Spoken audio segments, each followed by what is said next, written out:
अर्जुन ने कहा, हे कमल नयन, अब आप अधिक मास के कृष्ण पक्ष की एकादशी का नाम तथा उसकी व्रत का विधान बताने की कृपा करें। इसमें किस देवता का पूजन किया जाता है तथा इसके व्रत से किस फल की प्राप्ति होती है। भगवान श्री कृष्ण ने कहा, हे अर्जुन, इस एकादशी का नाम परम है। इसके व्रत से सभी पाप नष्ट हो जाते हैं तथा मनुष्य को इहलोक में सुख तथा परलोक में सद्गति प्राप्त होती है। इसका व्रत पूर्व में कहे विधानानुसार करना चाहिए और भगवान विष्णु का धूप, दीप, नैवेद्य, पुष्प आदि से पूजन करना चाहिए। इस एकादशी की पावन कथा जो कि महर्षियों के साथ काम्पिल्य नगरी में हुई थी, वह मैं तुमसे कहता हूँ, ध्यानपूर्वक श्रवण करो। काम्पिल्य नगरी में सुमेधा नाम का एक अत्यंत धर्मात्मा ब्राह्मण रहता था। उसकी स्त्री अत्यंत पवित्र तथा पतिव्रता थी। किसी पूर्व पाप के कारण वह दंपति अत्यंत दरिद्रता का जीवन व्यतीत कर रहे थे। ब्राह्मण को भिक्षा मांगने पर भी भिक्षा नहीं मिलती थी। उस ब्राह्मण की पत्नी वस्त्रों से रहित होते हुए भी अपने पति की सेवा करती थी तथा अतिथि को अन्न देकर स्वयं भूखी रह जाती थी और पति से कभी किसी वस्तु की मांग नहीं करती थी। दोनों पति पत्नी घोर निर्धनता का जीवन व्यतीत कर रहे थे। एक दिन ब्राह्मण अपनी स्त्री से बोला, हे प्रिय, जब मैं धनवानों से धन की याचना करता हूँ तो वह मुझे मना कर देते हैं। गृहस्थी धन के बिना नहीं चलती, इसलिए यदि तुम्हारी सहमति हो तो मैं प्रदेश जाकर कुछ काम करूं, क्योंकि विद्वानों ने कर्म की प्रशंसा की है। ब्राह्मण की पत्नी ने विनीत भाव से कहा, हे स्वामी, मैं आपकी दासी हूं। पति अच्छा और बुरा जो कुछ भी कहे, पत्नी को वही करना चाहिए। मनुष्य को पूर्व जन्म में किए कर्मों का फल मिलता है। सुमेरु पर्वत पर रहते हुए भी मनुष्य को बिना भाग्य के स्वर्ण नहीं मिलता। पूर्व जन्म में जो मनुष्य विद्या और भूमि दान करते हैं, उन्हें अगले जन्म में विद्या और भूमि की प्राप्ति होती है। ईश्वर ने भाग्य में जो कुछ लिखा है उसे टाला नहीं जा सकता। यदि कोई मनुष्य दान नहीं करता तो प्रभु उसे केवल अन्न ही देते हैं। इसलिए आपको इसी स्थान पर रहना चाहिए, क्योंकि मैं आपका विछोह नहीं सह सकती। पति बिना स्त्री की माता, पिता, भाई, ससुर तथा संबंधी आदि सभी निंदा करते हैं। इसलिए हे स्वामी, कृपा कर आप कहीं ना जाएं। जो भाग्य में है वही होगा, वह यहीं प्राप्त हो जाएगा। स्त्री की सलाह मानकर ब्राह्मण परदेश नहीं गया। इसी प्रकार समय बीतता रहा। एक बार कौंडिन्य ऋषि वहां आए। ऋषि को देखकर ब्राह्मण सुमेधा और उसकी स्त्री ने उन्हें प्रणाम किया और बोले, आज हम धन्य हुए।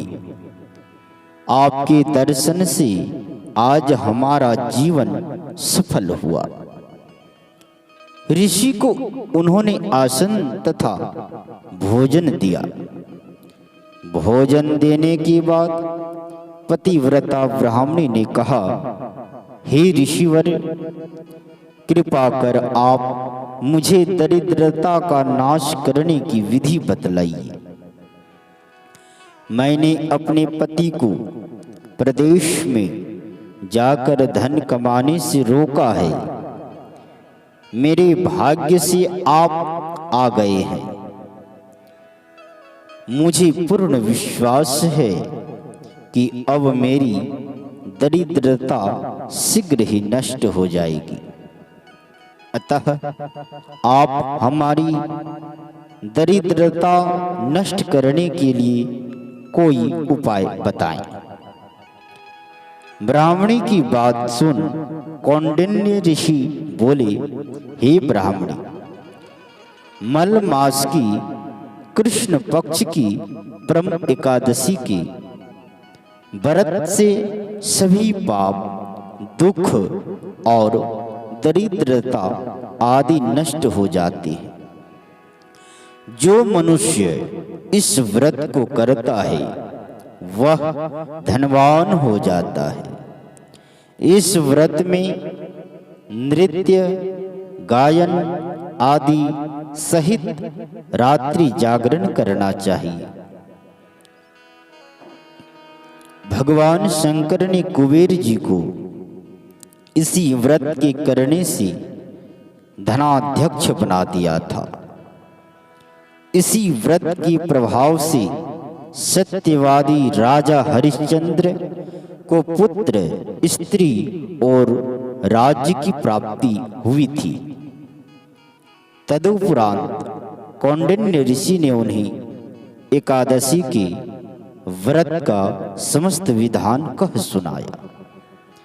ऋषि ने कहा, हे ब्राह्मणी, पंचरात्रि व्रत इससे भी ज्यादा उत्तम है। परम एकादशी के दिन प्रातः काल नित्य कर्म से निवृत्त होकर विधान पूर्वक पंचरात्रि व्रत आरंभ करना चाहिए। जो मनुष्य 5 दिन तक निर्जल व्रत करते हैं वे अपने माँ, पिता और स्त्री सहित स्वर्ग लोक को जाते हैं। जो मनुष्य 5 दिन तक संध्या को भोजन करते हैं वे स्वर्ग को जाते हैं। जो मनुष्य स्नान करके 5 दिन तक ब्राह्मणों को भोजन कराते हैं वे समस्त संसार को भोजन कराने का फल पाते हैं। जो मनुष्य इस व्रत में अश्वदान करते हैं उन्हें तीनों लोकों को दान करने का फल मिलता है। जो मनुष्य उत्तम ब्राह्मण को तिल दान करते हैं, वे तिल की संख्या के बराबर वर्षों तक विष्णु लोक में वास करते हैं। जो मनुष्य घी का पात्र दान करते हैं, वह सूर्य लोक को जाते हैं। जो मनुष्य 5 दिन तक ब्रह्मचर्य पूर्वक रहते हैं, वे देवांगनाओं के साथ स्वर्ग को जाते हैं। हे ब्राह्मणी, तुम अपने पति के साथ इसी व्रत को धारण करो, इससे तुम्हें अवश्य ही सिद्धि और अंत में स्वर्ग की प्राप्ति होगी। कौंडिन्य ऋषि के वचनानुसार ब्राह्मण और उसकी स्त्री ने परम एकादशी का 5 दिन तक व्रत किया। व्रत पूर्ण होने पर ब्राह्मण की स्त्री ने एक राजकुमार को अपने यहाँ आते देखा। राजकुमार ने ब्रह्मा जी की प्रेरणा से एक उत्तम घर, जो कि सब वस्तुओं से परिपूर्ण था, उन्हें रहने के लिए दिया। तदुपरांत राजकुमार ने आजीविका के लिए एक गांव दिया। इस प्रकार ब्राह्मण और उसकी स्त्री इस व्रत की प्रभाव से इस लोक में अत्यंत सुख भोग कर अंत में स्वर्ग लोक को गए। भगवान श्री कृष्ण ने कहा, हे अर्जुन, जो मनुष्य परम एकादशी का व्रत करता है, उसे सभी तीर्थों व यज्ञों आदि का फल प्राप्त होता है। जिस प्रकार संसार में 2 पैरों वालों में ब्राह्मण, 4 पैरों वालों में गौ, देवताओं में देवेंद्र श्रेष्ठ है, उसी प्रकार मासों में अधिक मास उत्तम है। इस माह में पंचरात्रि अत्यंत पुण्य देने वाली होती है। इस माह में पद्मिनी और परम एकादशी भी श्रेष्ठ है। इनके व्रत से सभी पाप नष्ट हो जाते हैं। अतः दरिद्र मनुष्य को एक व्रत जरूर करना चाहिए। जो मनुष्य अधिक मास में स्नान तथा एकादशी व्रत नहीं करते, उन्हें स्वयं को घात पहुंचाने का पाप लगता है। यह मनुष्य योनि बड़ी पुण्यों से मिलती है। इसलिए मनुष्य को एकादशी का व्रत अवश्य करना चाहिए। हे कुंती पुत्र अर्जुन, जो तुमने पूछा था वह मैंने विस्तार पूर्वक बतला दिया। अब इन व्रतों को भक्ति पूर्वक करो। जो मनुष्य अधिक मास की परम एकादशी का व्रत करते हैं, वे स्वर्ग लोक में जाकर देवराज इंद्र के समान सुखों का भोग करते हुए तीनों लोकों में पूजनीय होते हैं। कथा का सार, ब्राह्मणों, ऋषि मुनियों व सज्जन पुरुषों का आदर करने वाले मनुष्यों पर प्रभु अवश्य ही कृपा करते हैं। श्री लक्ष्मीपति की प्राप्ति मात्र भाग दौड़ से नहीं होती, अपितु इसके लिए यत्न पूर्वक परिश्रम करने की आवश्यकता होती है।